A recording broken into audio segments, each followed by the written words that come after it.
Good afternoon. Myself doctor Ketan Deshmukh आणि आपण आज मॉडर्न हिस्ट्रीचे PYQ बघणार आहोत आणि we are trying to reverse engineer how to solve PYQs आणि मागच्या वर्षीच्या किंवा त्या आधीच्या वर्षीच्या क्वेश्चन्समधून आपले नेक्स्ट इयरचे क्वेश्चन कसे सॉल्व्ह होतील याचा आपण थोडासा अंदाज घेणार आहोत. तर let us start reverse engineering our history PYQs modern history part. Which of the following statements correctly explain the impact of Industrial Revolution on India during the first half of 19th century?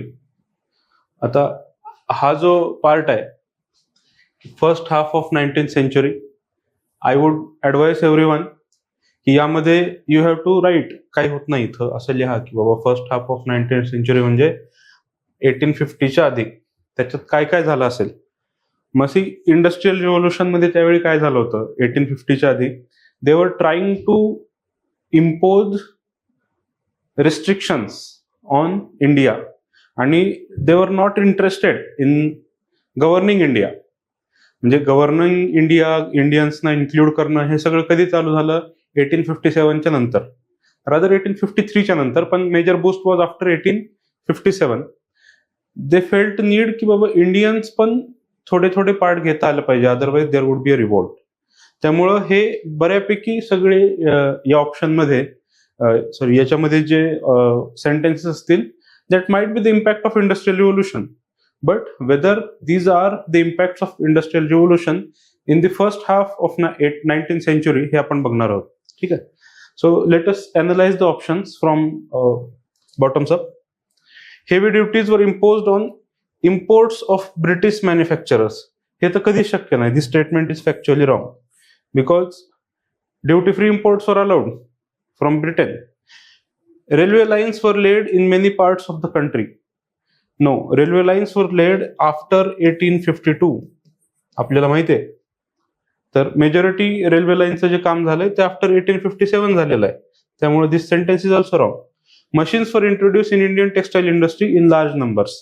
हे कधी झालं ज्यावेळी they were trying to establish the Indian industry. Again it was after the revolt of 1857. So this statement is also wrong. But as we all know, Indian handicrafts were ruined. So Indian handicraft जे आहेत, जे हातमागावर काम करणारी माणसं आहेत ते रुईन झाले. आणि हाऊ दे वर रुईन, तर ब्रिटिश गव्हर्नमेंटनी जे आहे तर त्यांच्याकडून दोन प्रकारे त्यांना एक्स्ट्रॅक्ट केलं, त्यांना पार्च केलं दोन प्रकारे. एक तर त्यांना जो माल विकायचा आहे, कच्चा माल लागणारा जो कच्चा माल आहे तो खूप महाग विकला. म्हणजे they use to sell cotton in high prices. And secondly they use to purchase Indian मखमल और इंडियन कॉटन और इंडियन कॉटन फॅब्रिक जे तयार व्हायचं ते खूप तलम क्वालिटीचं सुती कापड तयार व्हायचं, मखमल तयार व्हायचं, ते खूप स्वस्तात विकत घ्यायचे आणि ब्रिटनमध्ये जाऊन खूप महागात विकायचे. त्यामुळे कच्चा माल महाग आणि उत्पन्नाचं जे प्राइस आहे ते कमी व्हायची आणि अशा प्रकारे जे हँडीक्राफ्ट्स आहेत, जे हातमागावर काम करणारी इंडस्ट्री, ती रुईन झाली. So option A is correct. This is very interesting question. या क्वेश्चनमध्ये बऱ्यापैकी त्या वर्षी खूप जास्त जे आहे ते रकस तयार झालं होतं की बाबा याचा आन्सर काय. एव्हरीवन वॉज कन्फ्युज्ड, बट असं काही कन्फ्युज व्हायचं कारण नाही याच्यामध्ये. With reference to the book Deshar Katha, it was written by Sakharam Ganesh Devskar during freedom struggle. And which of the following statements is correct? Yes. So, see, if they are mentioning freedom struggle, there is a chance कि हे पुस्तक, this book or this document, that is going to support whatever the freedom struggle was going on. And if it is very controversial, why then you might know that. So, आपण it want against colonial states hypnotic conquest of mind. Yes. आपल्याला अजून एक गोष्ट दादाभाई नौरोजींची माहिती आहे, drain of wealth. I will explain how this two are related. Secondly it inspired performance of swadeshi street plays and folk song. Yes, देशर कथा आहे त्यामुळं मग कथा सांगितल्या त्या कथाचं अनुकरण होतं. तर भारतामध्ये खूप जास्त परंपरा आहे, नुक्कड नाटक असतील, तमाशा, लावणी. So this things are interchangeable. This is very generic statement and usually this statements are correct. कारण कोणी एकाने जरी प्ले सादर केला असेल so this statement becomes true. So that's why both of these are very generic statement. That is true. The use of desh by Devskar was in specific context of the region of Bengal. That was very controversial thing, की बाबा हे देवस्करांनी जो देश सांगितला तो नेमका काय. So let us first understand who was this person. This Sakharam Ganesh Devskar, he was an associate of Aurobindo. Guru Aurobindo जे होते त्यांचे हे असोसिएट होते. And he was a Marathi person who was living in Bengal, and obviously he was associated with Anushilan समिती.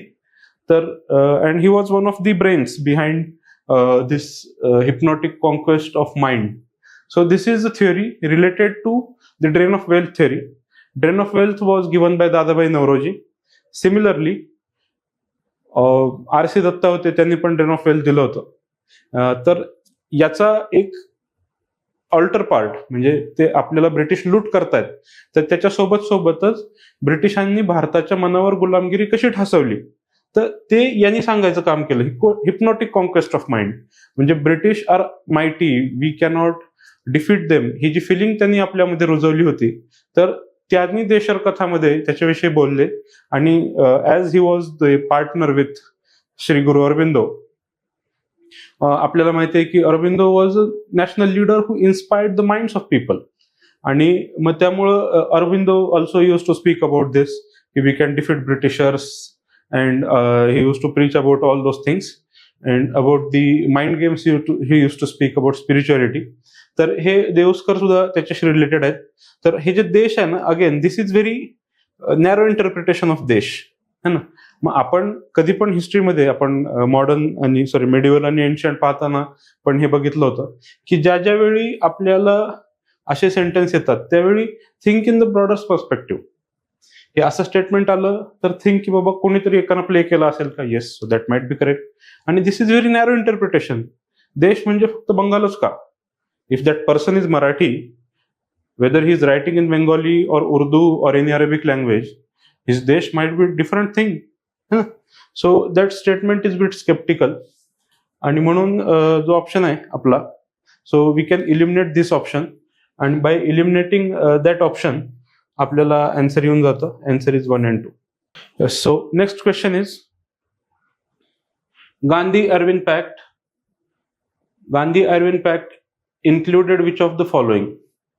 This was a very straight question. It was also mentioned in all the sources. Spectrum आहे किंवा NCERT आहे, यामध्ये हे दिलं होतं. Let us know about Gandhi Irwin pact. Gandhi Irwin pact जो आहे 1931 मध्ये before second round table conference Gandhi Irwin pact झाला होता. It was that time during civil disobedience movement. It was on high tide. आणि मग viceroy Irwin has asked Gandhi to come. So this pact was moved because by first round table conference British has realized it was not feasible to discuss the term of Indian governance without including Congress and Gandhiji. So this pact was concluded, है ना. आणि after this pact obviously civil disobedience movement was discontinued for a time being. So the options are invitation to Congress in participation of round table conference, yes, that was true. Withdrawal of ordinances promulgated in connection with the civil disobedience movement, yes. आपण आता पण बघतो सरकार गुन्हे म्हणजे आंदोलकांनी सरकार गुन्हे मागे घेतं सरकार नंतर, तर that was typical political move. Acceptance of Gandhiji suggestions for enquiry into police access. See this is something wrong. कारण कुठलंच गव्हर्नमेंट स्वतःचे जे एजंट आहेत तर त्यांना पनिश करायसाठी नाही बघणार. So we can eliminate this option, है ना. सो आपण हा फोर्थ ऑप्शन न पाहता पण आन्सर कडे येऊ शकतो. But again read about fourth line. Release of any of those prisoners who were not charge with violence. This is very important. Who were not charge with violence, yes, that is correct. There were few terms which were not accepted. This was the first term. It was put forward by Gandhi की acceptance of suggestion, की भाई तुम्ही police inquiry, police access मध्ये inquiry करा आणि ज्यांनी brutal violence वगैरे केलाय त्या पोलिसांना तुम्ही सस्पेंड करा. So this demand was rejected. And second most important demand which is still relevant today, that Gandhiji has demanded to commute or pardon the sentence of Sardar Bhagat Singh, Rajguru and Sukhdev, but the government has declined that demand. IRWIN has declined that demand, and then Gandhiji has faced lot of discontent because of that thing. Anyways, so the answer is B. These type of questions, these are very easy to guess and easy to take a calculated guess. Vital Vidvansak, the first monthly journal to have untouchable people as its target audience, was published by. Let us read the options. Gopal Baba Walankar, Jyotiba Phule, Mohandas Karamchand Gandhi, and Bhimrao Raoji Ambedkar. So only one name, that is Gopal Baba Walankar, is not that name. Only one name, Gopal Baba Walankar, is not familiar to us. Otherwise, all three names are very familiar to us. Vital Vidvansak, the name itself is Marathi, and Gandhiji was not Marathi person, so we can remove him from the options. Second is Dr. Ambedkar and Jyotiba Phule. आता आपल्याला ज्योतिबा फुलेंचं आणि doctor आंबेडकरांची बऱ्यापैकी पुस्तकं माहिती आहेत. आपल्याला माहिती आहे की डॉक्टर आंबेडकरांनी मूकनायक लिहिलं, त्याच्यानंतर त्यांनी बहिष्कृत हितकारणी सभा चालू केली होती. त्याच्या अंतर्गत त्यांनी बरीच पुस्तकं पब्लिश केली. त्यामध्ये काही पुस्तकं आहेत जसं की शूद्र कोण होते, त्यानंतर कास्ट अँड इट्स ओरिजिन याच्याविषयी त्यांचे पुस्तकं आहेत. त्यानंतर पण याच्यामध्ये कुठंच विटाळ विध्वंसक हे पुस्तक नाहीये, सो आंबेडकर पण त्यातून कट होतात. महात्मा फुलेंची आपल्याला पुस्तकं बऱ्यापैकी माहिती असतात आणि त्यामुळं बाय इलिमिनेशन टेक्निक की आपल्याला यांची पुस्तकं माहिती आहेत, so this might be a person की ज्याच्याविषयी आपल्याला माहित नाही. So let us know about this Gopal Baba Walangkar. So Gopal Baba Walangkar was the junior contemporary of Mahatma Jyotiba Phule. He was deeply inspired by Mahatma Jyotiba Phule. Then he was also supportive of theory कि Brahmins are outsiders and they are Aryans. Aryan invasion theory चे support करत होते.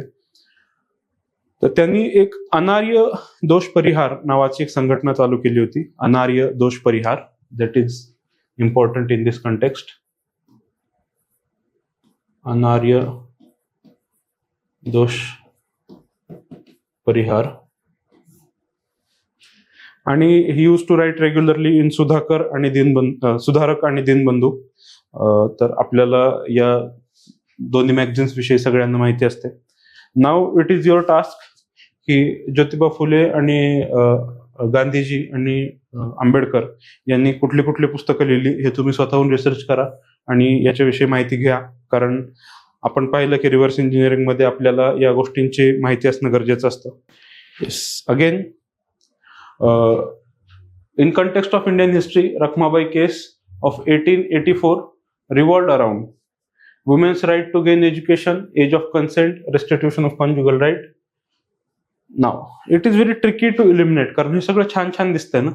Right to gain education, yes, आपल्याला हे माहित असतं की रखमाबाई राऊत ज्या आहेत, she was first doctor who practised medicine in Maharashtra. Anandibai Joshi was a first doctor but she couldn't practice. Brother Rakhmabai Joshi, she practised medicine. त्यामुळे आपल्याला वाटतं की बाबा हे असू शकेल, but here is a trick. This case specifically ज्यावेळी केस असते case is related to one of the issues, single issue. So that is the Rakhmabai Raut case. It is related to age of consent and restitution of conjugal rights. So option B and 3 is correct. This is not related to women's right to gain education. Back then, women, especially Christian missionaries, they were promoting women education, and there were few laws regarding women's education. आपल्याला माहिती आहे की 1830s पासून women's education ची जी movement आहे, it was on rise. त्यामुळं women's right to gain education was not major focus back then, but 1884 चं जे आहे, तर त्या दरम्यान आपल्याला अजून एक केस तुम्हाला माहित असेल, सारदा ऍक्ट जो आहे, Sarda act. It came very late आणि it was around 1920s or 1930s Sarda act आला होता. तर त्यामुळं आपल्याला असं गेस करता येऊ शकतो की कॉन्ज्युगल राईट्स आणि एज ऑफ कन्सेंट जे आहे, तर हे थोडंसं आधी त्याच्या झालं असणार आहे. So I will explain this case briefly. Rakhmabai Raut, after she got married with her husband Dadaji Bikaji, she refused to go with him आणि त्यांनी नकार दिला आणि नकाराच्या नंतर दादाजी भिकाजी यांनी केस दाखल केली की बाबा मला माझी बायको नांदायला पाहिजे, ती नांदायला आली पाहिजे, ती येत नाही नांदायला. आणि जे इथलं कोर्ट आहे त्यात त्यांनी दादाजी भिकाजीच्या फेवरमध्ये निर्णय दिला. त्यांनी सांगितलं की रखमाबाई राऊतनी गेलं पाहिजे. Rakhmabai Raut on the other hand she chose imprisonment over that forced marriage. ज्या काळात बायका म्हणजे अजूनही असं बऱ्याचदा होतं की महिलांचे बऱ्यापैकी आवाज दाबला जातो, पण त्यांनी इतक्या वर्षांपूर्वी स्वतःचा आवाज तसाच ठेवला. त्या म्हणाल्या की मी जाणार नाही. शी चोज इम्प्रिझनमेंट, जेलमध्ये गेल्या, पण त्यांनी फोर्स मॅरेजला कन्सेंट नाही दिलं. आणि मग त्याच्यानंतर क्वीन व्हिक्टोरियापर्यंत ही केस गेली आणि त्यांना सोडण्यात आलं. या केसमध्ये काही फेमस व्यक्ती इन्व्हॉल्व होते. One of the famous name was Behramji Malbari, very famous social reformer. He was from Bombay or Mumbai, princely जे states of the center आहे Bombay, तिथून होते. He was very famous social reformer. So the next question is, indigo cultivation in India declined by the beginning of 20th century because of. This was a very tricky question again, but it was easy one, कारण आपण याच्याविषयी बरंच वाचलेलं असतं. Peasants' resistance to oppressive conduct of planter. Yes, that was earlier the case. आपल्याला माहिती आहे की इंडिगो रिव्होल्ट झाला होता 1850च्या दरम्यान, 1850-60च्या दरम्यान इंडिगो रिव्होल्ट झाला होता. त्यामध्ये नील दर्पण नावाचा पेपर पण आपण वाचलेला असतो. So let us consider this option. We will keep this as one of the answers. Unprofitability in the world market because of new inventions. Yes, this is also a case की नवीन नवीन काहीतरी invention येत गेले. National leaders opposition to the cultivation of indigo. Yes, that was again the point. कारण आधीपासून आपण बघितलं इंडिगो रिव्होल्ट असेल, त्यानंतर गांधीजी असतील, त्यांनी चंपारणमध्ये विरोध केला होता. So that can be the हे case. Government control over the planters. Yes, जो इंडिगो रिपोर्ट दिला होता, त्या इंडिगो रिपोर्टमध्ये पण असं मेन्शन केलं होतं की प्लांटर्स जे आहेत दे वर एक्सप्लॉयटिंग पिजंट्स इन 1950-60s. तर त्यामुळं हे सगळेच option these are related to this only. But here is a trick. Trick is about in the beginning of 20th century, 1900च्या दरम्यान, what has happened. See, peasants' resistance to oppressive conduct of planters, it was still going on since 1950s onward. Indigo revolt, so this option get cuts. National leaders opposition to the cultivation of indigo. Yes, it was also going on 1850s पासून. आपण चंपारण सत्याग्रह बघितलेला आहे, तर हे चालूच होतं. But so this cannot be the case in 20th century. Government control over planters, it was a theoretical control. Actual मध्ये फार काही होत नव्हतं, सो त्यामुळं हा पण ऑप्शन जातो. Profitability in the world market because of new इन्व्हेन्शन्स. So that's a good answer because ॲलिनिन नावाचा एक घटक आहे. ॲलिनिन नावाचा एक डाय आला and it has replaced the indigo. Already indigo was not profitable and this dye was very cheaper. This was a chemical synthetic substance. It was a German dye आणि हा डाय आल्यामुळेच इंडिगोचं जे कल्टिवेशन आहे ते कमी झालं.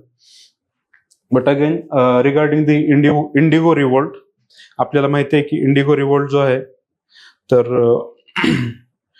इंडिगो रिव्होल्टमध्ये बऱ्यापैकी ईस्टर्न पार्ट ऑफ इंडिया जे आहे, बेंगॉल, बिहार, त्या भागामध्ये झाला होता. लठियाल्स जे आहेत जमीनदार्स आणि त्यांच्या विरोधामध्ये त्यांच्या विरोधामध्ये प्लांटर्सनी पण आंदोलन केलं होतं. गव्हर्नमेंटनी त्यानंतर इंडिगो कमिशन स्थापन केलं आणि सांगितलं की planters are forcefully exploiting peasants to produce indigo and indigo was not profitable. तर त्यानंतर इंडिगो रिपोर्टने असं सांगितलं, it was very good report, आणि त्या रिपोर्टमध्ये असं सांगितलं की planters cannot force the peasants to cultivate indigo. त्यानंतर द प्लांटर्स जे आहेत they shifted from Bengal to Bihar, आणि same problem arise in Bihar in 1917 Champaran Satyagraha. And again Gandhi was member of that commission आणि त्यानंतर हळूहळू प्लांटर्स निघूनच गेले, कारण Gandhiji was very successful in that satyagraha as we know. So that's the linkage. Yes.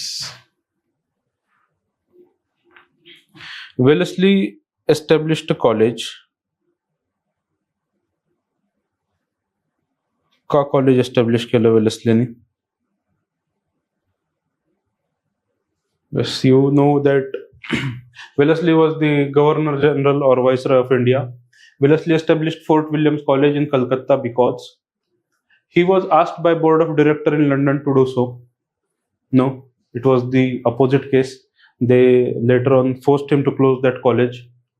He wanted to revive interest in Oriental learning in India. No, he did not want that.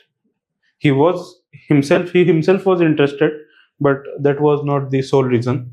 He wanted to provide William Carey and his associates with employment. That is very laughable. William Carey was one of the teachers in that college, but त्याला रोजगार द्यायचा म्हणून असं काही चालू झालं नव्हतं. He wanted to train British civilians for administrative purposes in India. Yes, that is the best answer. This is the start of history of anthropology in India actually. कारण अँथ्रोपॉलॉजीच्या डिसिप्लिनची सुरुवात या फोर्ट विल्यम कॉलेज पासून झाली. त्यांनी बरंच काही Indian literature जे आहे ते ट्रान्सलेट केलं, त्यातून इंडियन सोसायटी त्यांना कळाली, आणि that's how they started studying Indian society. आणि मग त्यांनी जे आहे तिथून इंडिया स्पेसिफिक रिसर्च करायला चालू केलं, आणि इंडियन अँथ्रोपॉलॉजीची सुरुवात या कॉलेजपासून झालेली आहे. So that is the right answer, but here we need to do some reverse engineering की हे विल्यम कॅरी नेमकं कोण आहे. So William Carey was a missionary, Baptist missionary होता तो, आणि he was a linguist. He was interested in Indian languages. He translated Bible in Indian languages, Hindi आणि बऱ्याच बंगाली वगैरे भाषेमध्ये त्यांनी ट्रान्सलेट केलं. आणि he was associated with Shrirampur missionary आणि missionary college, Shrirampur missionary college he was associated. Interestingly, Wellesley did not want him to work in his own sphere of influence, that is in British. he did not want William Carey to work in the British establishments, कारण तिथं जर धर्मप्रसाराचं कार्य झालं, इव्हांजेलिक activities झाल्या, तर people will resist against British government असं त्याला वाटत होतं. But when he learn that by learning about Indian religion, by learning about Indian customs, we can enslave them for longer term and we can include them in administration, आणि त्यानंतर आपण भारतावर खूप काळ राज्य करू शकू, असं ज्यावेळी वेलेस्लीच्या लक्षात आलं, तर त्यावेळी त्यांनी विल्यम कॅरीला पोर्तुगीजांच्या एरियातून श्रीरामपूरून बोलवलं आणि कलकत्त्यामध्ये कॉलेज चालू केलं. त्या कॉलेजचे स्टुडंट्स होते त्यावेळेसचे IAS IPS जे कोणी त्यांचे अधिकारी असतील, they were students, and they use to learn about India, Indian customs, Indian laws in that college. So the answer is D.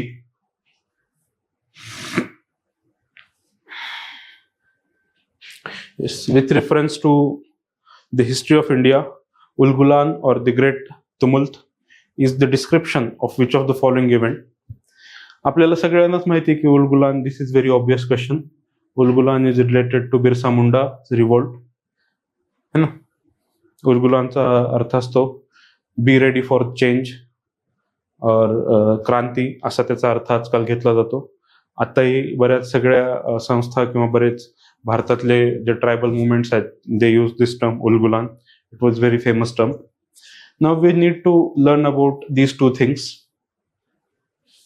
Yes, Moplah rebellion of 1921 त्यावेळी काय चालू होतं भारतामध्ये, तर नॉन कोऑपरेशन मुवमेंट चालू होती. नॉन कोऑपरेशन मुवमेंट, खिलाफत मुवमेंट गांधीजीची चालू होती, आणि त्याच्या सोबतच हा मोपिला रिवोल्ट जो आहे तो चालू झाला होता. हा मलबार किंवा केरला रिजन मध्ये होता. आपल्याला माहिती आहे की त्यांनी जे आहे त्यांनी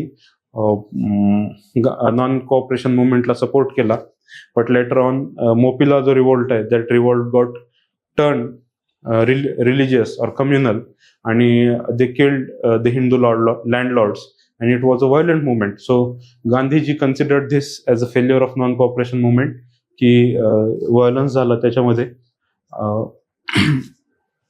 that is about the Mopila revolt. And regarding the Indigo revolt, आत्ताच आपण मागच्या क्वेश्चन मध्ये डिस्कस केलेला आहे. The only thing I want to say in this that Indigo revoltच्या वेळी तिकडं एक ददानी सिस्टम नावाची सिस्टम चालू होती. तर इंडिगो रिव्होल्टच्या वेळी त्यावेळी बंगालमध्ये एक ददानी सिस्टम चालू होती.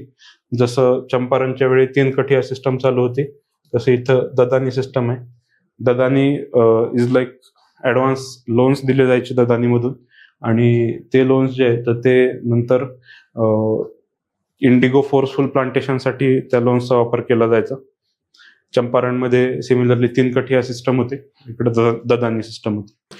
So this is the next question. In the first quarter of 17th century, in which of the following were the factories of English East India Company located? In the first quarter of 17th century, म्हणजे 1625 च्या आधी, है ना, 1625 च्या आधी कुठं कुठं factory होत्या तसं विचारलंय आपल्याला.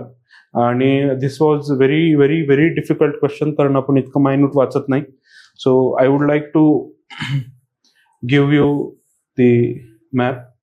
Pardon my cartographic skills. है ना. तर इथं सुरत आहे आणि सुरतच्या वर हे भरोच आहे. हे ब्रोच जे आहे ते भरोच आहे. त्याच्यानंतर इथं त्रिचिनापोली आहे, माहे आहे. ह्या सगळ्या ब्रिटिश फॅक्टरीज होत्या.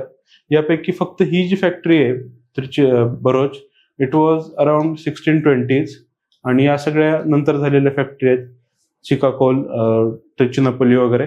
तर या फॅक्टरीज ज्या आहेत त्या नंतर झालेल्या आहेत. आणि we need to understand about this British factories, की कधी कधी ब्रिटिशांनी फॅक्टरीज तयार केल्या, कुठं कुठं तयार केल्या. सिमिलरली डच आणि फ्रेंच जे आहेत तर त्यांच्या पण फॅक्टरीज विषयी माहिती करून घ्या.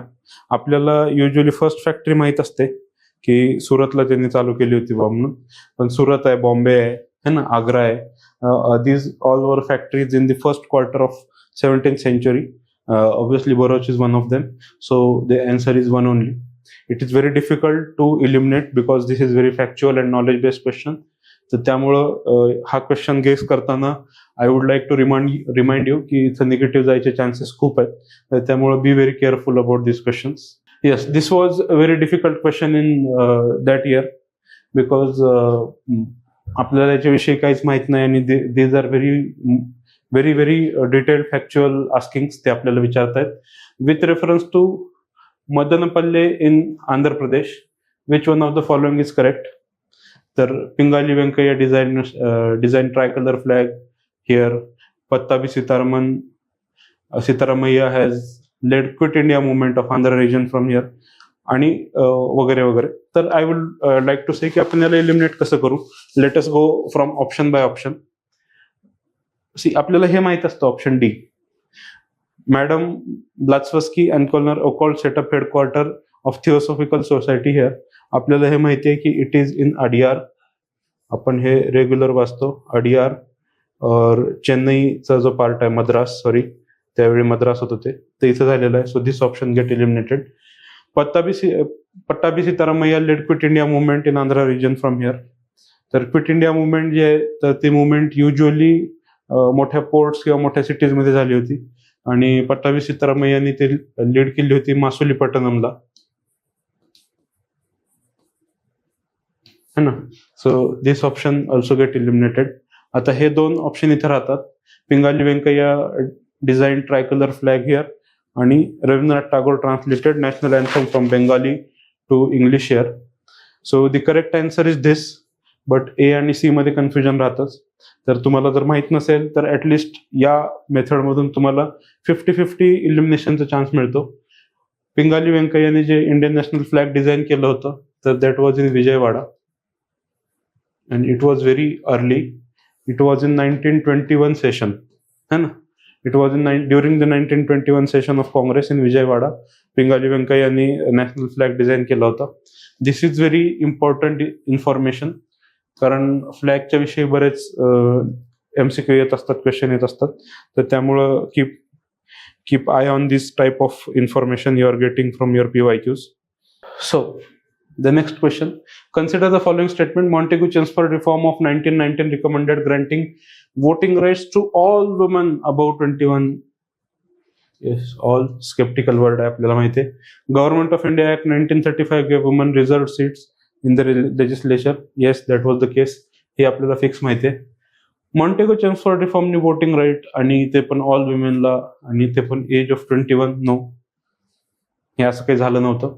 एनिवेज ब्रिटिश एरियामध्ये जे आहे ते युनिव्हर्सल अडल्ट फ्रँचायझी नव्हती, त्यामुळे how would they give rights to all women including SCs and STs and OBC women, है ना. That was very difficult at that time. So correct answer is second only. आणि हे जे आहे तर हा क्लासिक इलिमिनेशन वाला क्वेश्चन आहे.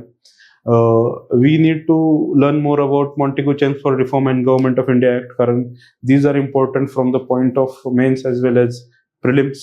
But that's a very static part and you can learn that very easily.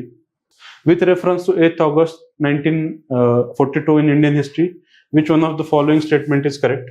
So या क्वेश्चन मध्ये आपल्याला बऱ्याच गोष्टी कळतात. So we will start discussing options from the bottom.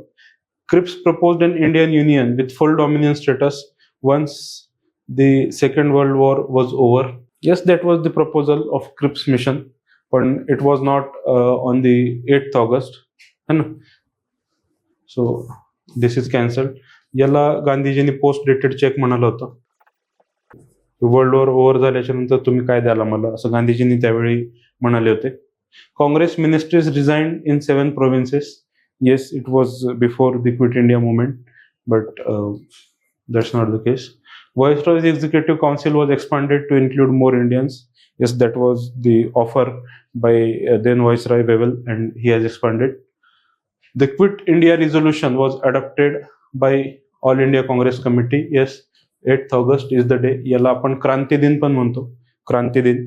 आणि in the morning of 9th August ज्यावेळी actual क्रांती दिन आपण हे करतो, सेलिब्रेट करतो, ऑगस्ट क्रांती दिन असं त्याला म्हणतात. तर त्यावेळी या सगळ्या नॅशनल लिडर्सला अटक केली गेली आणि त्यानंतर जी नॅशनल मुवमेंट होती it was led by the youngsters of India, by then youngsters. आपल्याला माहिती आहे अरुणा असफ अली, युसुफ मेहर अली, या लोकांनी बरंच काम केलं. Usha Mehta, Achyutrao Patwardhan, and Mumbai was the headquarter. Azad मैदानातून हे सगळं चालू झालं होतं. आणि त्यानंतर गांधीजींनी त्यावेळी डू ऑर डाय नावाची घोषणा दिली होती आणि करेंगे या मरेंगे असाही त्याचा अर्थ होतो. आणि तिथून क्विट इंडिया मुवमेंट चालू झाली. क्विट इंडिया मुवमेंटमध्ये पोलीस एक्सेस खूप झाला, बट काँग्रेसकडून किंवा आपल्या भारतातल्या लोकांकडूनही व्हायलन्स भरपूर झाला. पण गांधीजींनी मुवमेंट वापस नाही घेतली डिस्पाइट इट्स व्हायलन्स. आणि this time Gandhiji blamed Britishers for the violence that was going on, and that is very interesting fact about Quit India movement. Yes, आत्ताच 5 मिनिटापूर्वी ज्यावेळी आपण विटाळ विध्वंसक पाहत होतो त्यावेळी आय हॅड सेड की गांधीजींनी काय काय लिहिलंय बघा. And see, this is the question. That is the one of the advantage of reverse engineering. Which one of the following is associated with songs of prison. तर सॉंग्स ऑफ प्रिझन जे आहे तर ते गांधीजींनी लिहिलं होतं. सॉंग्स फ्रॉम द प्रिझन जे आहे ते गांधीजींनी लिहिलं होतं. He has translated the books while he was in prison. तर आता आपण बाकीच्या लोकांनी काय काय लिहिलंय बघू. Bal Gangadhar Tilak, he has written few books. Very famous is arctic home of Vedas, Gita Rahasya. ज्यावेळी ते मंडाल्याच्या तुरुंगात होते त्यावेळी त्यांनी लिहिलं होतं. जवाहरलाल नेहरू, त्यांनी हिस्ट्री ऑफ इंडिया नावाचं बुक लिहिलेलं आहे. He use to write letters to his daughter Shrimati Indira Gandhi. आणि मग इंदिरा गांधींचे जी पुस्तकं आहेत ती नंतर पब्लिश झाली हिस्ट्री ऑफ इंडिया म्हणून. That's a very interesting book to read, you can write. Sarojini Naidu यांच्याविषयी आपल्याला थोडंसं माहिती घेणं गरजेचं आहे. She was the first Indian women president of Indian National Congress आणि she was known as Gaan Kokila, nightingale of India, and she was a poet also, है ना. तर यांच्याविषयी यांची पुस्तकं अजून कुठली असतील तर माहिती करून घ्या. That's a very hot topic. Yes. Who among the following was associated as a secretary with Hindu female school which later come to known as Bethune Female School. Bethune was the first principal or headmaster, ज्याच्यामुळं ते नाव जसं पडलं. Anyways, who was the person? We all know that is Pandit Ishwarchand Vidyasagar. His original name was Ishwarchand Bandyopadhyay. Vidyasagar was the title given to him because of his scholarship in Sanskrit. He was a Sanskrit scholar. So he opposed sati and promoted remarriage by taking references from Sanskrit literature. So he was very revolutionary figure, academic revolutionary figure. Annie Besant विषयी आपल्याला माहिती आहे, she was the first female president of Indian Congress, Indian National Congress. आणि she along with Lokmanya Tilak, they both has launch in home rule movement. तर Annie बेझंटची home rule movement जी होती ती भारतभर पसरलेली होती. One of few of the famous participants were barrister Mohammad Ali Jinnah, then Motilal Nehru. These were some famous participants in that home rule movement. Similarly, Tilak's movement, it was in 6 provinces only.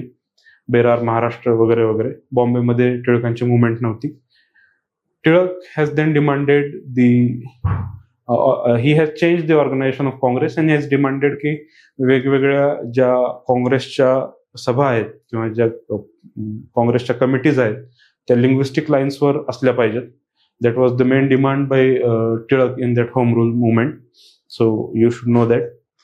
About Devendranath Tagore, he was father of Gurudev Rabindranath Tagore. He was instrumental figure related to Tattva Bodhini Sabha. He has pioneered that organization. ते ब्राह्मो समाज शी पण related होते, and he had some differences with then leader of Brahmo समाज. हे यांना महर्षी देवेंद्रनाथ टागोर असं म्हणतात. आणि रिगार्डिंग सरोजिनी नायडू आपण मागच्याच क्वेश्चन मध्ये बघितलेलं आहे. तर या लोकांच्या विषयी थोडी थोडी माहिती असणं गरजेचं आहे. Yes. In context of colonial India, Shahnawaz Khan, Prem Kumar Sahgal and Gurbaksh Singh Dhillon are remembered as. So आपल्याला माहिती आहे, these are very famous people. हा खूप सोपा क्वेश्चन आहे. These were officers of Indian national army. त्यावेळी यांचं लाल किल्ल्यात ट्रायल झालं होतं. त्यांचे जे लाल किल्ल्यामध्ये त्यांचं जे ज्युडिशियल हिअरिंग झालं होतं, तर त्यावेळी सगळे लोक ऐकायला जायचे आणि त्यांची घोषणा होती की लाल किल्ले से आई आवाज, सहगल दिल्लो शाहनवाज. आणि this is regarded as Sahgal, Dhillon आणि Shahnawaz. These 3 people are regarded as the symbol of religious unity in India. Shahnawaz was Muslim, Sehgal and Dhillon, they were Hindu and Sikh. So it connotes Hindu, Muslim, Sikh unity in the national struggle. आपल्याला हे तर माहिती असतात members of स्वदेशी आणि boycott movement कोण कोण आहेत. गोपालकृष्ण गोखले असतील, दादाभाई नौरोजी असतील, लोकमान्य टिळक असतील, S.N. टागोर असतील. These were the leaders of Swadeshi. Members of interim government of 1946, the members were Jawaharlal Nehru, Sardar Vallabhbhai Patel, and all of other national freedom fighters. Members of drafting committee of Constituent Assembly. तर यावर्षी important आहे की women members जे आहेत constitution असेंब्लीच्या, तर त्यांच्याविषयी माहिती घ्या थोडीशी. जसं हंसा मेहता असतील, त्यानंतर सुचिता कृपलानी असतील, दाक्षायणी वेदलय असतील. हे सगळे विमेन मेंबर आहेत. There were 8 women members were there in constituent assembly. तर त्यांच्याविषयी तुम्ही थोडीशी माहिती घेतली पाहिजे. And officers of Indian national army. तर हे जे ट्रायल झालं होतं लाल किल्ला ट्रायल, लाल किल्ला ट्रायल मध्ये काँग्रेसनी एक कमिटी पाठवली होती. अ टीम ऑफ लॉयर्स वर सेंड. आणि त्याच्यामध्ये भुलाभाई देसाई होते, त्यानंतर ॲडव्होकेट असफ अली होते, त्यानंतर पंडित जवाहरलाल नेहरू होते. ही मंडळी जी आहे हे सगळ्यांनी मिळून लाल किल्ला ट्रायल जे आहे तर त्याच्यामध्ये या स्वातंत्र्य सैनिकांची किंवा INA ऑफिशियल्सची बाजू लावून धरली होती. Jawaharlal Nehru was one of the prominent figure in that committee. 5 जे वकिलांची कमिटी होती काँग्रेसने पाठवली होती त्यामध्ये ते पण होते. आणि KN Katju was one of the member. Yes, this is very straightforward question. In context of Government of India Act 1919, the functions of provisional government were divided into reserved and transferred. Which of the following were treated as reserved subjects? तर हे आपण आताही eliminate करू शकतो, आता म्हणजे with minimal knowledge, कारण आताचे ऍडमिनिस्ट्रेटिव्ह स्ट्रक्चर तसंच आहे. सो या ऍक्टमध्ये काय होतं की काही सब्जेक्ट्सवर ट्रान्सफर्ड, काहीवर रिझर्व्ड. दीज वर ट्रान्सफर्ड म्हणजे ड्युअल गव्हर्नमेंट तयार केलं होतं. ड्युअल गव्हर्नमेंटमध्ये पीपल्स रिप्रेझेंटेशन जे आहे तर त्यांच्याकडे काही सब्जेक्ट ट्रान्सफर केले होते आणि काही सब्जेक्ट रिझर्व्ह केले होते. Administration of justice, it is important figure, त्यामुळं इम्पॉर्टंट सब्जेक्ट. जसं आता पण आपल्याकडे राज्य सूची असते, केंद्र सूची असते आणि सामायिक सूची असते, तर तसं त्यावेळी पण सूची होत्या. त्यामध्ये रिझर्व्डमध्ये administration of justice, this was reserved. Land revenue, obviously ब्रिटिशांचं मेजर फोकस लँड रेव्हेन्यूवर होता, that was reserved subject. And police, that was also reserved subject. But local self governance जे आहे that was transferred subject, so we can eliminate that thing and option is C. Transferred subject मध्ये अजून काय काय होतं तर त्याच्यामध्ये primary education जे आहे, primary education that was one of the transferred subject. So it is not exactly true, but you can correlate it with the state list and centre list. जे सब्जेक्ट युजली ट्रान्सफर्ड सब्जेक्ट आहेत तर ते subject mostly state list सोबत coincide होतात, जसं की education आहे, local self governance आहे, आता पण ते स्टेट लिस्टमध्येच आहेत, आणि अदर 3 सब्जेक्ट. बट पोलीस जे आहे ते नंतर आपण स्टेटमध्ये घेतलं. ठीक आहे, that is coincidence, it is not exactly true. Yes. Consider the following freedom fighters who of the above were actively associated with Gadar party. So this Barinda Kumar Ghosh and Jogesh Chandra Chatterjee, these two were associated with Anushilan Samiti किंवा अनुशीलन समिती of Bengal.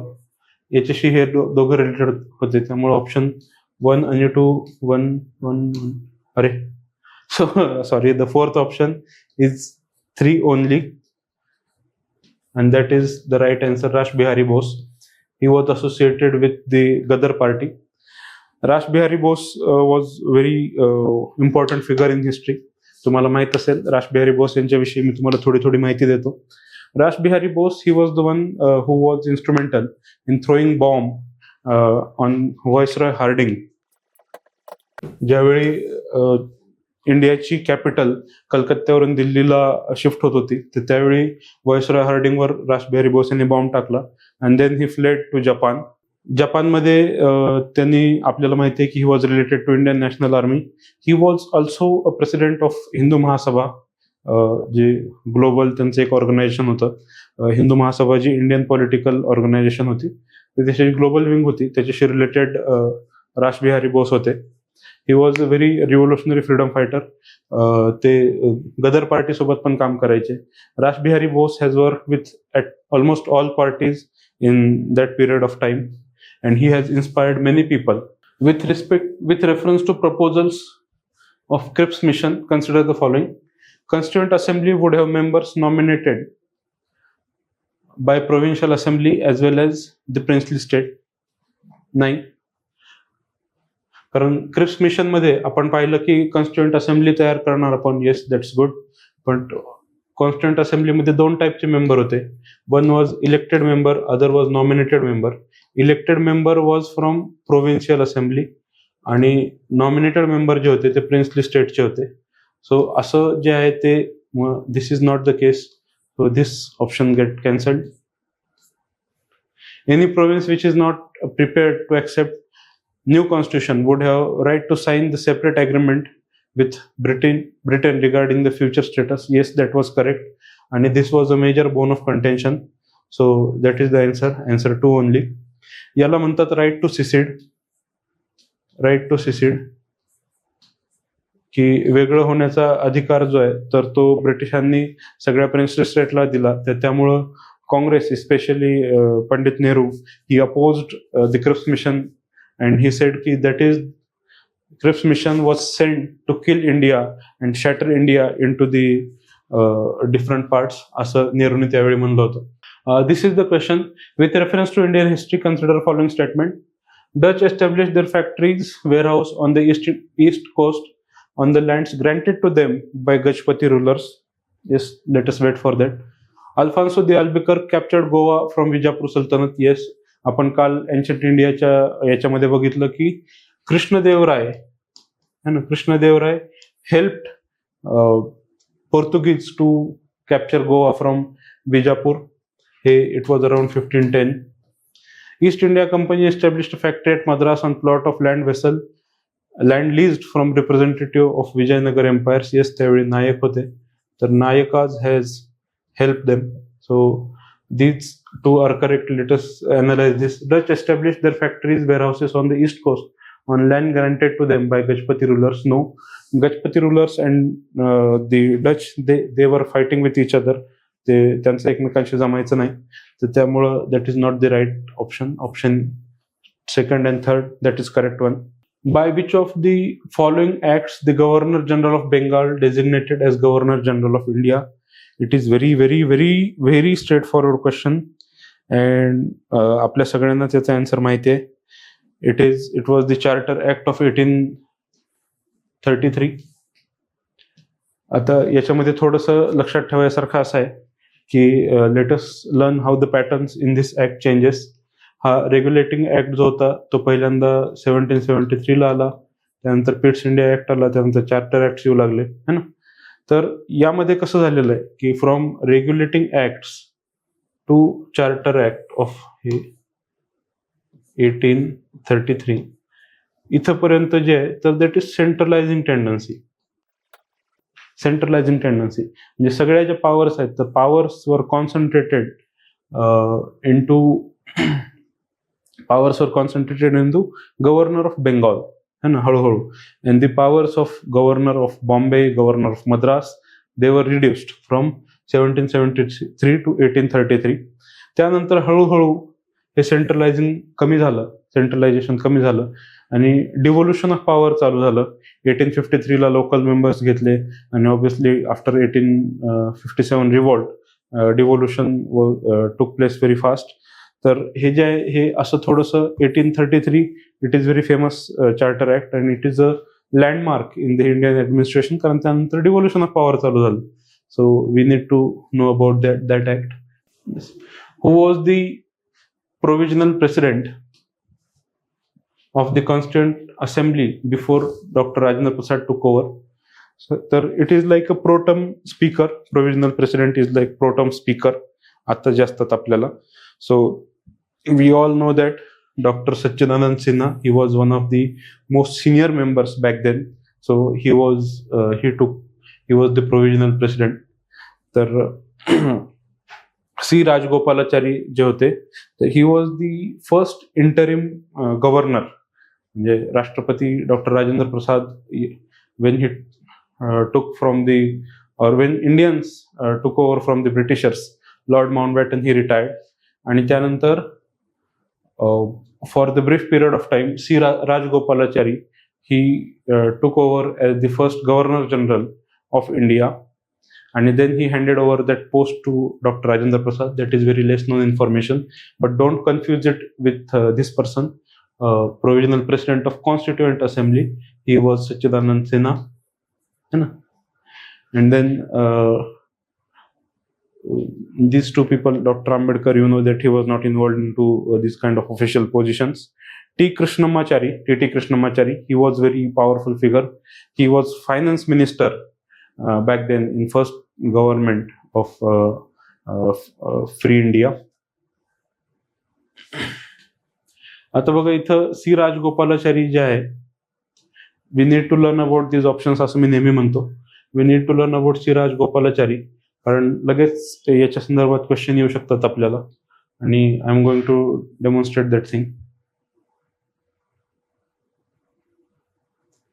With reference to Government of India Act 1953, consider the following statement.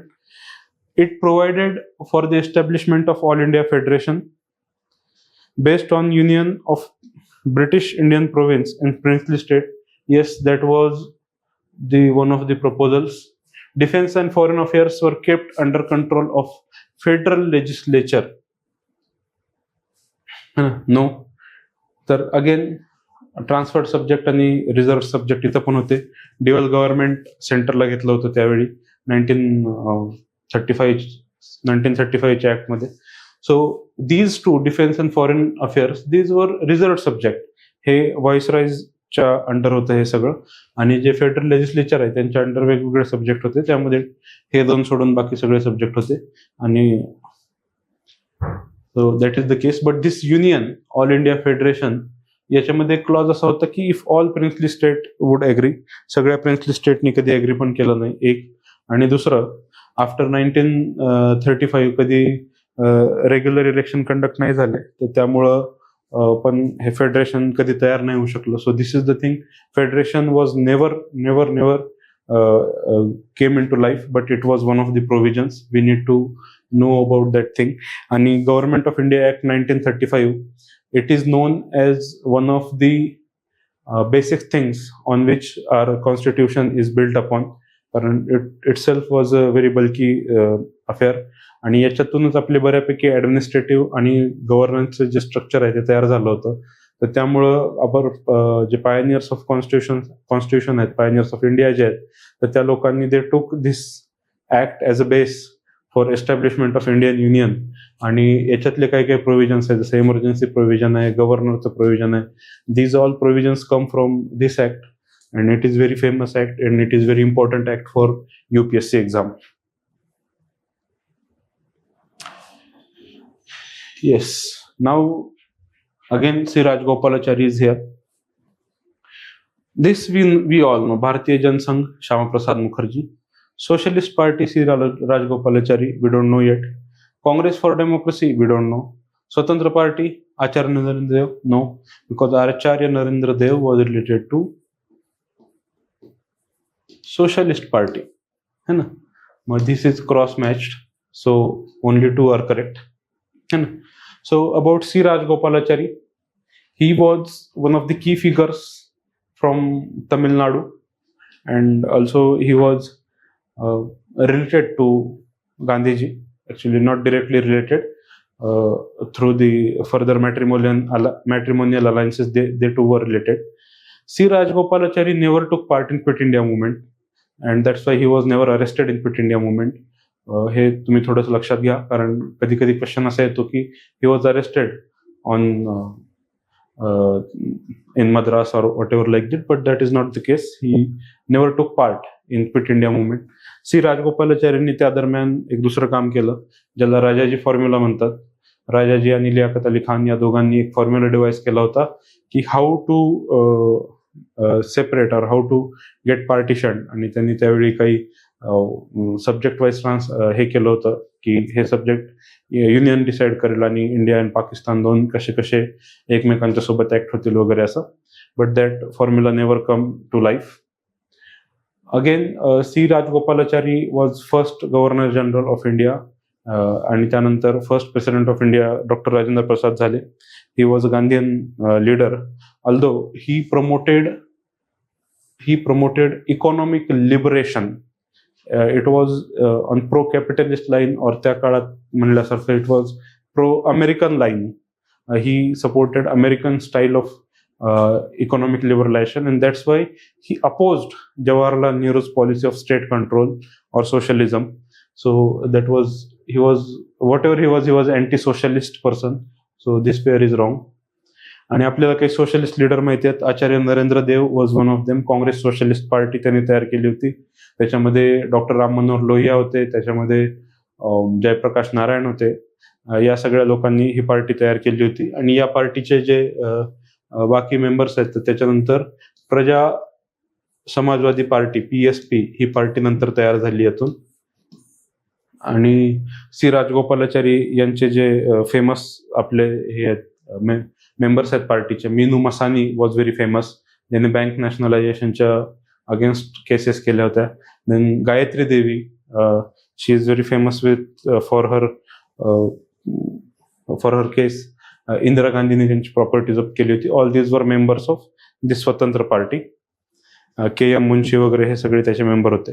Congress for democracy ही जी party आहे, it was established by Babu Jagjivan Ram after his expulsion from Congress. That is post-independence party. So these two all are post-independence parties, but these two were formed exclusively after independence.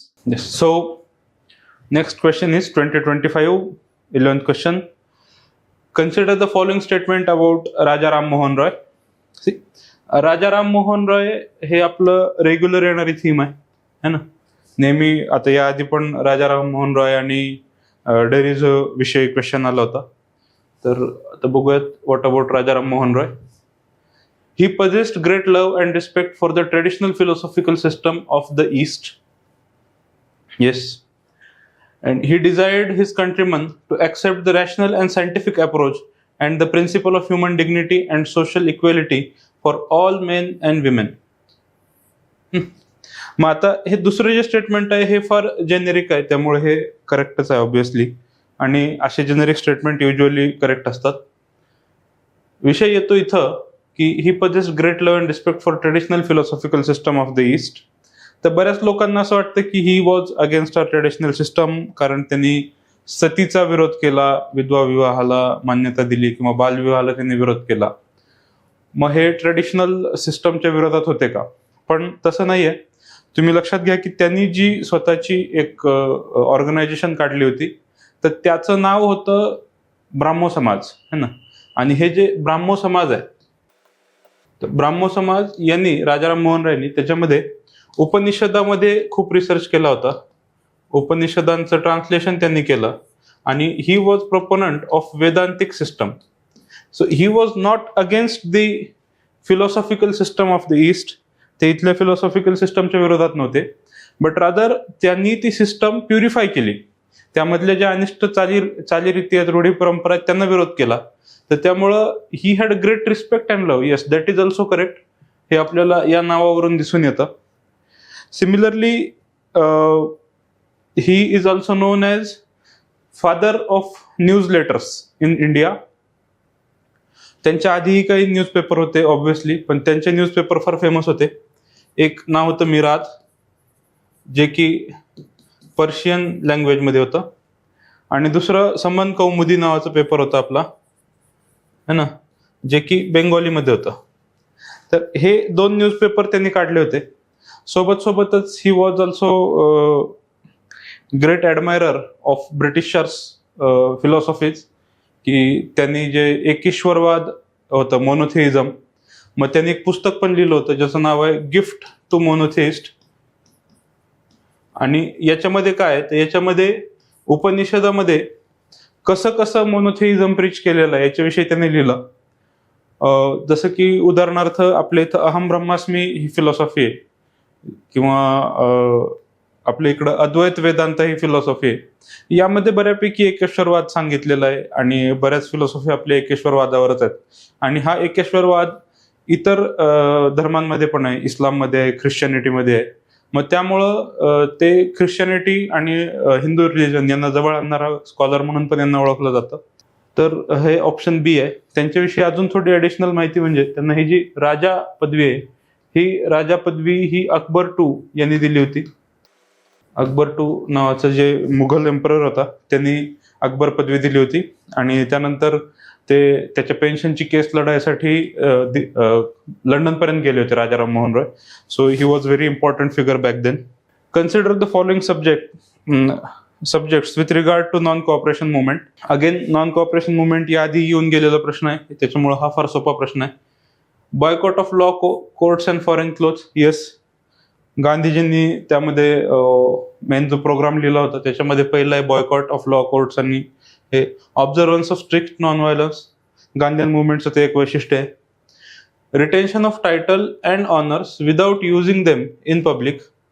तर हे जे आहे retention of titles and honour without using them in public, तर this is bit problematic part. की retention नाही म्हणजे titles आणि honours ठेवायचे नाहीत, रादर रिनन्सिएशन विषयी बोलणं झालं होतं, त्यामुळे this was not right. Establishment of panchayat and setting dispute. आता कोर्ट्स नाहीत तर लोकांनी पंचायत तयार केल्या पाहिजेत है ना, तर हे त्यामुळं only 3 is the right answer. हा फार बेसिकचा क्वेश्चन आहे. याच्यामध्ये थोडंसं आपण बघणार आहोत की नॉन कोऑपरेशन मुवमेंट ही 1920 मध्ये सप्टेंबरचं जे स्पेशल सेशन झालं काँग्रेसचं, त्याच्यामध्ये त्यांनी कलकत्त्याच्या सेशनमध्ये या नॉन कोऑपरेशन मुवमेंटसाठी मान्यता दिली. आणि नॉन कोऑपरेशन मुवमेंट कधीपर्यंत चालू ठेवायची, till the wrongs of Punjab and Khilafat are done away with किंवा आर करेक्टेड, तोपर्यंत नॉन कॉपरेशन चालू ठेवायचा त्यांचा इरादा होता. आणि तुम्हाला माहिती आहे गांधीजी हे ग्रॅज्युअल अप्रोचने जाणारे होते, त्यामुळे आधी non cooperation and followed by civil disobedience movement असा प्लॅन होता. But as you know abruptly त्यावेळी चौरी चौराच्या हत्याकांडानंतर त्यांनी ही मुवमेंट मागे घेतली. या मुवमेंटमध्ये अजून काय काय होतं, तर त्या मुवमेंटमध्ये अजून एक मोस्ट इम्पॉर्टंट फॅक्टर होता अनटचेबिलिटी रिमूव्हल. अनटचेबिलिटी रिमूव्हलसाठी पण त्यांनी प्रयत्न केला. आणि बॉयकॉट हे 3 प्रकारचे होते. एक तर इन्स्टिट्यूशनल बॉयकॉट, म्हणजे कोर्ट्स असतील, एज्युकेशनल इन्स्टिट्यूट असतील, ज्युडिशियल इन्स्टिट्यूट असतील, लिगल इन्स्टिट्यूट, या सगळ्या लोकांनी तिथून बाहेर यायचं आणि प्रॅक्टिस नाही करायची. जजेसनी प्रॅक्टिस नाही करायची, लॉयर्सनी वकिली नाही करायची वगैरे वगैरे. टायटल स्वतःचे राजा, रॉय बहादूर वगैरे वगैरे ते टायटल वापस करायचे. आणि गुड्स, इथे एक गोष्ट लक्षात घ्या, सगळ्या प्रकारच्या फॉरेन गुड्सला त्यांनी विरोध केला होता. म्हणजे आता भारतामध्ये आत्ताच्या कंटेक्स्टमध्ये 2 प्रकारचे फॉरेन गुड्स आहेत. एक आहे की मेड आउट ऑफ इंडिया है ना, आणि दुसरं आहे made in India. Made in India goods काय असतात, तर त्यामध्ये टेस्ला भारतात येऊन कार बनवते है ना, पण रेव्हेन्यू कुठे जाणार फायनली US ला. तर अशा काही ब्रिटिश फॅक्टरीज होत्या आणि they use to produce cotton, they use to produce clothes किंवा अदर थिंग्स, परफ्युम्स, त्या काळचे जे कुठले युटेन्सिल्स असतील, इलेक्ट्रिक्स असतील ते. तर गांधीजींनी याला पण विरोध केला होता की ब्रिटिशांना रेव्हेन्यू जाणाऱ्या सगळ्याच गोष्टींना तुम्ही नको म्हणा. And that was about the non-cooperation movement. So the next question is, again it is about the non-cooperation movement. Consider the following statement in respect to non-cooperation movement. The Congress declare attainment of Swaraj by all legitimate and peaceful means as its objective. Yes, that was the objective of non-cooperation movement, की आपल्याला स्वराज पाहिजे. आणि बऱ्याच जणांना असं वाटेल की बाबा नाही, त्यावेळी तर अजून डॉमिनन्स स्टेटसची गोष्ट नव्हती. But Swaraj as its objective of Congress हे खूप आधीपासून आलं होतं. स्वदेशी मुवमेंटच्या त्यावेळेसपासून स्वराजची गोष्ट चालू होती 1905च्या नंतरपासून. So this is right. It was to be implemented in a stages with civil disobedience and non payment of taxes for next stages only if swaraj did not come within a year and government restored to repression. Yes, so that is true. मी आत्ताच बोललो तुम्हाला की non cooperation movement याची जी पुढची पायरी आहे ती कायदेभंग चळवळ आहे. सिव्हिल डिसओबिडियन्स मुवमेंट ही नॉन कॉपरेशनची पुढची पायरी आहे, सिव्हिल डिसओबिडियन्स मुवमेंट. तर हे करायचं होतं, पण अनफॉर्च्युनेटली चौरी चौरा हत्याकांड झालं आणि त्यामुळं ते वापस घेतलं गेलं. बारडोलीमध्ये त्याची सभाही झाली होती, सिव्हिल डिसओबिडियन्स विषयी लोक बोललेही होते, पण ते नंतर मागं घेतलं गेलं. तर हे जे नॉन कोऑपरेशन आहे इटसेल्फ, हे नॉन कोऑपरेशन काही गांधीजींची आयडिया नाहीये, ती खूप जुनी आयडिया आहे. ते सद्गुरू रामसिंग म्हणून एक होते, नामधारी सिख होते, आणि त्यांनी त्यावेळी नॉन कोऑपरेशन चालू केलं होतं. पण हळूहळू ते नंतर सगळीकडेच अडॉप्ट केलं गेलं. आता या नॉन कोऑपरेशनमध्ये ना अजून एक इंटरेस्टिंग फॅक्ट आहे. असे गांधीजींच्या विषयी आता परत बिजार फॅक्ट्स विचारायला चालू झालेत, त्याच्यामुळं let me tell you that fact की 1921ला ज्यावेळी गांधीजी नॉन कोऑपरेशनची ॲडव्होकसी करत फिरत होते इकडं तिकडं, तर त्यावेळी मदुराईमध्ये काही विद्यार्थ्यांनी गांधीजीला सांगितलं की आम्हाला खादी परवडत नाही. आणि it was that moment when Gandhiji decided to shed his clothes, upper body clothes, की कपडेच कमी वापरायचे असं त्यांनी ठरवलं आणि ते फक्त लंगोटीवर गेले, कुर्ता पायजमा कुर्त्यावरून वगैरे. तर हे नॉन कॉपरेशन मुवमेंटमध्ये झालेलं आहे. बऱ्याच ठिकाणी असा प्रचार होतो की गांधीजींनी भारतातली गरिबी बघितली आणि ठरवलं की भारतीयांसारखं जगायचं. नाही, ते आधी भारतीयांसारखेच कपडे घालायचे. ज्यावेळी ते भारतात आले त्यावेळी ते सूटबुटामध्ये नव्हते. पण नॉन कॉपरेशन मुवमेंटच्या दरम्यान त्यांनी ज्यावेळी मदुराईमध्ये कॉलेजच्या विद्यार्थ्यांनी सांगितलं की खादी परवडत नाही, तर त्यावेळी गांधीजींनी हे कुर्ता आणि पायजमा याचा त्याग करून लंगोटावर गांधीजी शिफ्ट झाले. आता आजकाल काय काय बिजार फॅक्ट गांधीजींविषयी विचारतात, तर नेक्स्ट क्वेश्चन त्याच्यातलाच आहे. Sedition has become my religion was the famous statement given bye Gandhiji at the time of. आता बघा, ह्या युजली आपल्याला माहित नसणारा फॅक्ट आहे है ना, पण तरी आपण बघूया की याच्यात आपण कुठल्या प्रकारे इलिमिनेट करून आपल्या आन्सर पर्यंत जाऊ शकतो. सेडिशन म्हणजे काय? सेडिशन म्हणजे राष्ट्रद्रोह. चंपारण सत्याग्रह नाही, चंपारणमध्ये तर Gandhiji was a part of commission, ते एका कमिशनचे पार्ट होते ज्याच्यामध्ये त्यांनी रेटच्या संदर्भात ते निगोशिएट करत होते, त्यामुळं this is not right answer. Launch of quit India movement नाही, तर त्यावेळी गांधीजींनी सांगितलं होतं की डू ऑर डाय, करा किंवा मरा, हे त्यांचं एक फेमस स्पीच होतं, तर हे पण नाही आहे. पब्लिकली नाही, attending the second round table conference in London. आता बघा, यामध्ये राऊंड टेबल कॉन्फरन्समध्ये ते सेडिशन विषयी का गोष्ट करतील? ब्रिटिश राजा बसलेला आहे, त्यानंतर वेगवेगळे भारताचे प्रतिनिधी आहेत, आणि he is part of Congress है ना, he is like a negotiator. तर त्यामुळं गांधीजींनी इथं पण सेडिशन विषयी गोष्ट नाही करणार. त्यामुळं bye elimination you could come up at this option. हा ऑप्शन इलिमिनेशनने पण आपल्याकडे येतो. पर्टिक्युलरली सॉल्ट लॉ तोडताना त्यावेळी काय झालं होतं, तर त्यावेळी बऱ्याच ठिकाणी असं झालं होतं की त्याआधी गांधीजींना सेडिशनच्या विषयी अटक पण झाली होती, त्यानंतर पण गांधीजींना अटक झाली, आणि त्यावेळी व्हाईसरॉय जे होते तत्कालीन, त्यांनी धमकी दिली होती की तुम्हा सगळ्यांना मी राजद्रोहाच्या खटल्यामध्ये आत टाकेल आणि तुमच्या संघटनेला म्हणजे काँग्रेसला मी त्यावेळी एक गुन्हेगार संघटना म्हणून प्रस्थापित करेल किंवा काँग्रेसला मी बॅन करेल. आणि झालंय तसंच. 1934 आपण बघितलेलं आहे याच्या आधी. 1932-34च्या दरम्यान काँग्रेसला त्यांनी बॅन केलं होतं. त्यानंतर गांधी आयर्विन पॅक्ट झाला आणि काँग्रेसवरची बंदी उठवली. But it was at this time Gandhiji बोलले की सेडिशन हा माझा रिलिजन आहे आणि मी असं करेन म्हणून नेहमी. Who provided legal defence to the people arrested in aftermath of Chauri Chaura incident.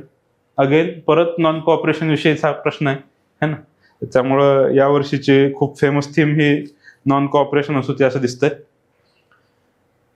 Non कोऑपरेशनच्या खूप आधी 1920ला, म्हणजे जस्ट आधी, थोडंसं खूप पण आधी नाही, जस्ट आधी CR दास यांनी स्वतःची लॉ प्रॅक्टिस सोडून दिली होती.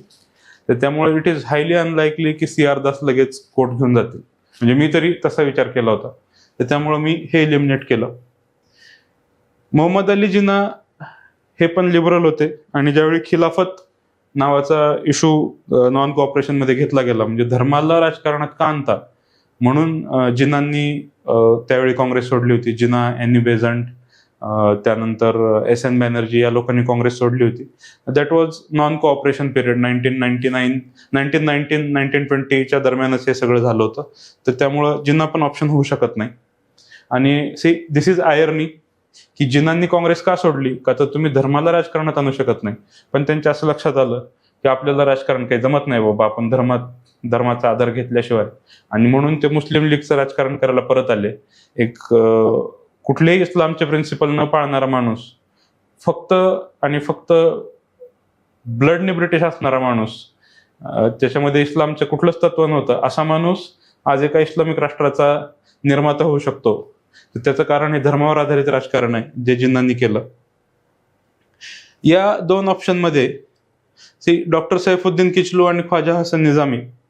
सैफुद्दीन किचलू पण बॅरिस्टर होते, पण त्यावेळी मला माहित नव्हतं, त्यामुळे मी तो ऑप्शन एलिमिनेट केला. अदरवाईज हे थोडंसं अवघड चॉईस आहे, म्हणजे I would consider this as a tough question. पण right answer is Madan Mohan Malaviya आणि कृष्णकांत. हे पण कृष्णकांत मालवीयच आहेत, हे त्यांचे नेफ्यू होते है ना. तर तुम्ही असं याला एलिमिनेट करून साधारण 50-50 मध्ये येऊ शकता. So right answer is Madan Mohan Malviya and Krishnakant. तर या दोघांनी चौरी चौराच्या हत्याकांडामध्ये वकिली केली. यामध्ये 22 पोलीसवाले त्यांचा मृत्यू झाला होता. हे का झालं होतं, तर त्यांनी आधी 3 लोकांना मारलं होतं, बरोबर, आणि मग ब्रिटिशांनी पण 19 लोकांना फाशी दिली. म्हणजे 22 सरकारकडचे लोक मेले म्हणून 22 लोकांना फाशी दिली गेली. हा खूप क्रूर विनोद होता, पण ब्रिटिशर्स त्या काळात तसं करत होते जरब बसवायसाठी. Yes. Subsequent to which of the following events Gandhiji, who consistently opposed untouchability and appealed for its eradication from all spheres, decided to include upliftment of Harijan in his politics and social program. बघा, परत Gandhiji centre stage घेत आहेत युपीएससीच्या एक्झाममध्ये. म्हणजे साधारण मागचे 3-4 वर्ष आपण बघितलं की हिस्ट्रीमध्ये गांधीजींच्या रिलेटेड इतके क्वेश्चन नाही आहेत. क्वेश्चन डायव्हर्सिफाय होत होते, पण आता परत गांधीजींच्या रिलेटेड फॅक्ट्स येत आहेत. त्यामुळं I would advice all of you की तुम्ही गांधीजींच्या विषयी विकिपीडिया पेजेस किंवा जिथून कुठून माहिती मिळत राहील तिथे थोडी थोडी माहिती घेत चला, ज्यातून तुम्हाला अशा प्रश्नांना टॅकल करणं सोपं जाईल. हा क्वेश्चन फार स्ट्रेट फॉरवर्ड आहे. याचा आन्सर आपल्या सगळ्यांनाच माहिती. पुना पॅक्ट. ज्यावेळी आंबेडकरांचा आणि गांधीजींचा पुणे करार झाला तर त्यावेळी गांधीजींनी हरिजन जे हे आहे अनटचेबिलिटी रिमूव्हल आणि हरिजन उद्धार हा एक त्यांचा अजेंडा बनवला. अनटचेबिलिटी रिमूव्हल आपण बघितलं की त्याप्रमाणे हे नॉन कोऑपरेशन मुवमेंट पासून आलेलं आहे. पण पुना पॅक्टच्या नंतर, पुणे कराराच्या नंतर त्यांनी त्याला सेंटर स्टेजला आणलं आणि गांधीजींनी हरिजन सेवक संघ नावाची एक संस्था स्थापन केली, ज्याच्यामध्ये बरेच लोक होते आणि त्याच्यासाठी ते वर्गणी घ्यायला गेले.